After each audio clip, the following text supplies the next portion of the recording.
যে বয়সে বেশিরভাগ কিশোরের মন থাকে দুরন্ত মন, ঠিক সেই বয়সে তিনি বুনেছিলেন স্বপ্ন একজন সফল উদ্যোক্তা হওয়ার।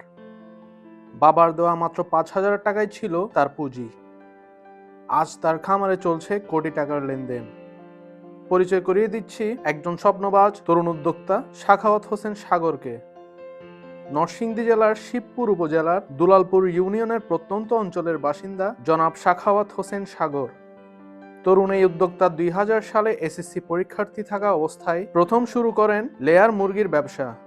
দুরন্ত কৈশোরে তার ছিল না কোনো রকম অভিজ্ঞতা, শুধু ছিল স্বপ্ন আর প্রচুর পরিশ্রম করার মন মানসিকতা। মুরগির ব্যবসা ভালোই চলছিল তার। মুরগির ডিম বিক্রি করে প্রতি মাসে লক্ষাধিক টাকা আয় হতো। কিন্তু হঠাৎ ভাইরাসজনিত রোগে একসময় তার খামারের অনেক মুরগি মারা যায়। এখানেই ছিল তার জীবনের বড় টার্নিং পয়েন্ট। হার না মেনে তিনি বেছে নেন নতুন এক পথ, গড়ে তোলেন কোয়েল পাখির খামার। আজ তার খামারে আছে প্রায় ২৫,০০০-এর মতো কোয়েল পাখি। প্রতিদিন ডিম আসে ২২ থেকে ২৩,০০০। আচ্ছা, আপনার শেড তো আমি এতক্ষণ ঘুরে দেখলাম, আপনার টোটাল কোয়েল পাখি কতগুলো আছে? এখানে কোয়েল পাখি আছে ২৫,০০০-এর মতো। ২৫,০০০-এর মতো, সবগুলো ডিমের? সবগুলো ডিম। আপনার মূলত হচ্ছে ডিমের ব্যবসাটা? ডিমের ব্যবসা। আচ্ছা আচ্ছা। তো আমার মূলত ছিল লেয়ার মুরগির সেট। আজকে ২৫ বছর আগে থেকে এই ব্যবসাটা। আচ্ছা, কোয়েল পাখিতে ঢুকছি আমি ২ 25 বছর। বছর বলতে আপনি ছাত্র জীবন থেকে? ছাত্র জীবন থেকে একদম। মাশাআল্লাহ মাশাআল্লাহ। তো তখন কিন্তু আপনার মাথায় এই আইডিয়াটা কেমন আসছে? আপনি ছাত্র জীবনে থাকতে, অনেকে তো দুর্দান্ত থাকে, তখন আমরা অনেক খেলাধুলা করতাম, ঘুরতাম ফিরতাম। না, ওই ব্যবসা বয়সে আপনার ব্যবসার চিন্তাটা কিভাবে আসছে? ছাত্র জীবন থেকেই ব্যবসার দিকে আমার লক্ষ্যটা, যে আচ্ছা, পড়াশোনার পাশাপাশি ব্যবসাতে যেকোনো ব্যবসা করব। মানে আপনার স্বাবলম্বী হওয়ার ইচ্ছা হ্যাঁ, ছিল? স্বাবলম্বী হওয়ার ইচ্ছা ছিল। মাশাআল্লাহ। তখন এই ২০০০ সাল থেকে এসএসসি পরীক্ষা দিচ্ছি। জি। ২০০২ তে কিন্তু আমি স্কুল জীবন থেকে 9-10 এর থেকে এই ব্যবসা শুরু 99 করছি। থেকে? মাশাআল্লাহ মাশাআল্লাহ। তো এর পেছনে আপনার কি ছিল, মানে অনুপ্রেরণা দেওয়ার মতো কে আমার ছিল? বাবা। আপনার বাবা। হুম। উনি কি বলছিলেন আপনাকে? এই বাইরে ঘোরাফেরা করি, দুষ্টামি করি, বন্ধু হ্যাঁ, বান্ধবদের সময় দিই। হ্যাঁ, তো উনি বললো যে তুমি বাইরে ঘুরে ঘুরে কি করো, হ্যাঁ। সময় দাও, একটা ব্যবসা কিছু শুরু করো। জি। তখন উনি আমাকে ৫,০০০ টাকা দিছিল পুঁজি। ৫,০০০ টাকা? মানে ওইটাই আপনার পুঁজি? ওইটাই আমার পুঁজি। আলহামদুলিল্লাহ, তাহলে ৫,০০০ টাকা থেকে এই আজকে এই এত কিছু হয়েছে? হ্যাঁ। কোয়েল পাখি ডিম পাড়ে পরিকল্পিত সময়সূচি অনুযায়ী। এই কোয়েল পাখির ডিমই তার স্বপ্নকে দিয়েছে ডানা। লেয়ার মুরগির ডিমের ব্যবসা থেকে কোয়েল পাখির ডিমের ব্যবসায় শিফট হওয়া প্রসঙ্গে জনাব সাখাওয়াত আমাদের জানান, কোয়েল পাখির জন্য ফিড লাগে কম। মাত্র ৪৫ দিন বয়স থেকেই ডিম দেয় কোয়েল পাখি। তাছাড়া রোগ প্রতিরোধ ক্ষমতা তুলনামূলক ভালো। শুধু কোয়েল পাখির ডিমই নয়, ইনকিউবেটরেও তিনি উৎপাদন করেন কোয়েল পাখির বাচ্চা। সেসব বাচ্চা পৌঁছে যায় তার মতো স্বপ্নবাজ তরুণ উদ্যোক্তাদের কাছে। দেশের দূর দূরান্তে তার খামারের কোয়েল পাখির ডিম এবং বাচ্চা সরবরাহ হচ্ছে প্রতিদিন। কোয়েলের পাশাপাশি তার আছে গরুর খামার। প্রতি বছর কোরবানির ঈদে বিক্রি হয় ষাড় গরু। বহুমুখী আয়ের এই পরিকল্পনায় আজ তিনি একজন সফল খামারি। তাছাড়া তার লেয়ার মুরগির খামার থেকেও প্রতিদিন উৎপন্ন হয় ৪ থেকে ৫,০০০ মুরগির ডিম। আচ্ছা, ডিমেরটা কত সাল থেকে? ডিমেরটা হলো ২০০৭। ২০০৭ থেকে? মাশাআল্লাহ মাশাআল্লাহ। তো ডিমের মুরগি এখন কতগুলো আছে আপনার কাছে? ডিমের মুরগি তো আমার বরাবরই ৬,০০০ মুরগি থাকে। আগে আরো বেশি ছিল না মুরগি?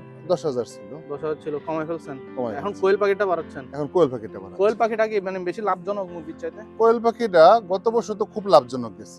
গত বছর? তো এবার খারাপ না, গত বছরের তুলনায় একটু কম। একটু কম। ব্যবসার বাইরেও জনাব সাখাওয়াত একজন স্নেহশীল বাবা। ব্যক্তি জীবনে তিনি বিবাহিত এবং ৩ সন্তানের জনক।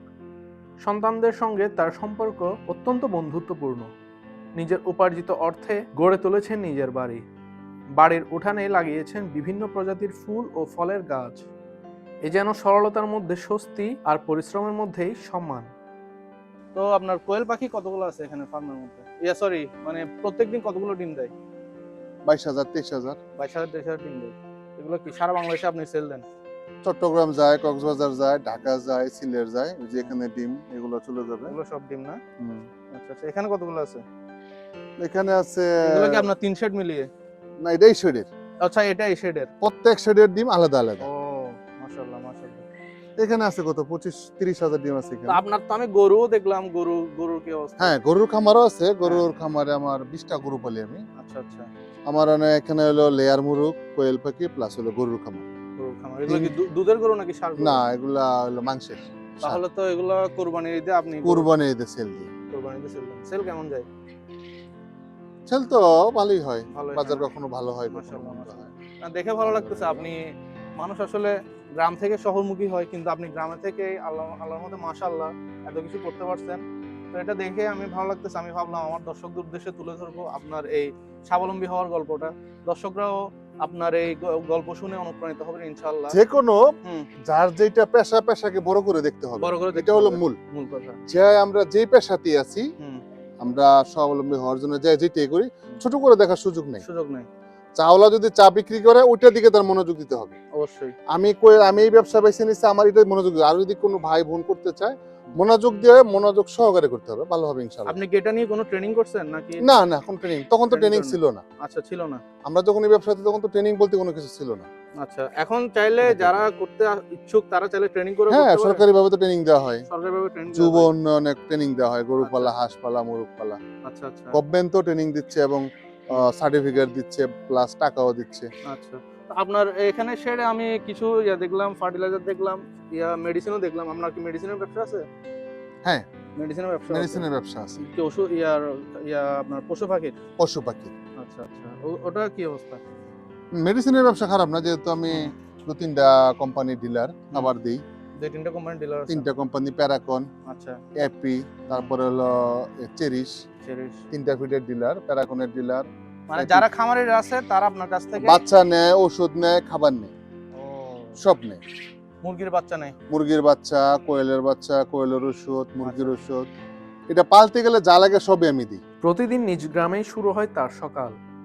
দিন শুরু হয় মাঠঘাট দেখে, শেষ হয় হিসেব নিকাশে।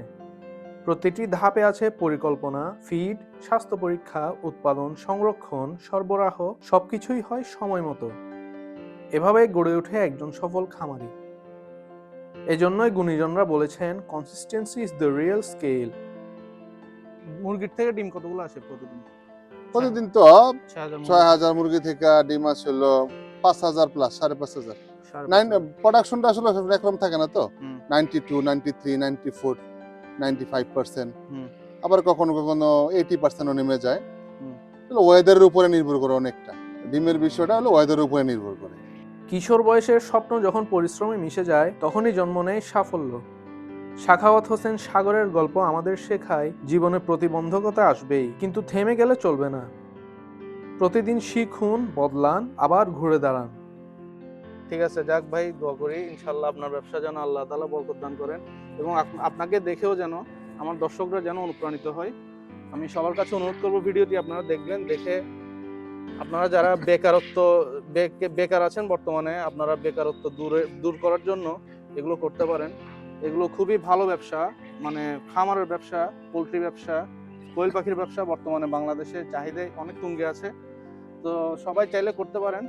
তো ভাইয়ের জন্য সবাই দোয়া করবেন। ঠিক আছে ভাই, তাহলে আপনার সাথে ভাই অনেকক্ষণ কথাবার্তা হইলো। ইনশাআল্লাহ আমি শুধু হুম। দর্শকদের দর্শকদের উদ্দেশ্যে কিছু বলেন। দর্শকদের উদ্দেশ্যে বলবো শুধু, হুম, আপনারা যদি যেই ব্যবসায়ী করেন মনোযোগ সহকারে, নিরাশ হওয়ার সুযোগ নেই। সুযোগ নাই। লাভ লস ব্যবসা থাকবেই। থাকবে।